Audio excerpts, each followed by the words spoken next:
Hi, Larry. Hey, Graham. Hi, my name is Graham Resnick. I'm a filmmaker, writer, director, sound designer, and I started working with Larry Fessenden about 10, 15 years ago through my friend Ty West, who I grew up with, and have done a lot of sound design with on his films. And he was producing Ty's films at the time, and Ty introduced me to Larry. Larry produced my first feature, and we've written together on several projects. My name is Larry Fessenden. I'm a filmmaker. I run Glass Eye Pix, which is an independent production company out of New York. We make indie movies, a lot of scary movies as well. I got a call to audition to write this video game. And I called my pal Graham Resnick because Graham is a gamer. And while I thought I could offer something to the idea of writing this multi-branching story, I knew that I would want Graham's expertise as a lover of gameplay, since I guess games were started. So and just as a lover. And as a lover, yes. Which is As, why there's so many sex jokes in the game. There was one Italian website that did say the Larry that's Fessenden right. and Graham Resnick, the two lovers behind Until Dawn. Come here. Maybe I know how to handle you too. I am definitely ready to be handled. So I wanted Graham by my side. Yeah, and we got the gig, and it's been an amazing ride. Oh, hell yeah.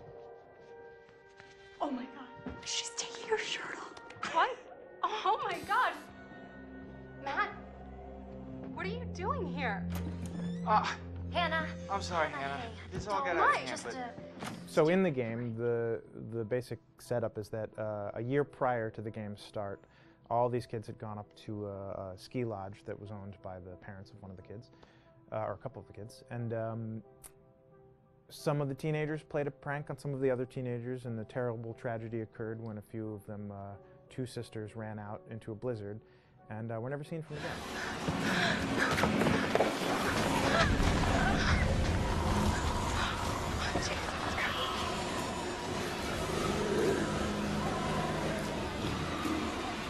And so now, a year later, this is kind of torn apart, this group of friends. They've gone through some trials and tribulations in the past year. The brother of the two girls has had a lot of psychological issues, and to kind of help him cope and help them all get over it, they all returned to the lodge a year later, back up on the mountain. And the idea is to get over it, but... The healing does not begin. Yeah, and these kids are all trying to find themselves. They've been through a trauma, but in general, they're just teenagers trying to figure out who they are. So they're all kind of falling into the patterns, the stereotypes, the characters they see on TV and in the movies. I think we were very interested in taking genre tropes and kind of making them sort of refresh them.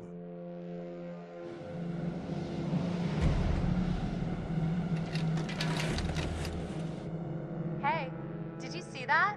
Dad said it'd just be us this weekend. We're familiar with how slasher movies work. Most people have seen some horror movies, and we have established notions and preconceptions about the roles of the players in horror movies and how they talk and how they get killed and how they have sex. And to bring you into the game that way and then subvert a lot of those expectations was kind of our goal. They're haunted by some incident that happened in their past, which I think you pretty much figure out that that's going to have a role in their interaction. Yeah, so I think what was fun was we take some sort of stock characters and we try to give them some shape, but at least at the beginning they're recognizable in the way of groups of friends. There's, the jock and the bitchy girl and the rivalries between everyone. And oh my gosh. And really fun characters too. Like we just had so much fun living in the minds of these characters through writing the script. what do you think? Jesus! It was fun. I think we were looking to get that kind of banter that you Yeah. see both in movies, but also that you absolutely have with friends, and sort of those inside jokes. And of course, as writers and as friends ourselves, we sort of developed little tracks, and we try to give the characters that kind of vibe.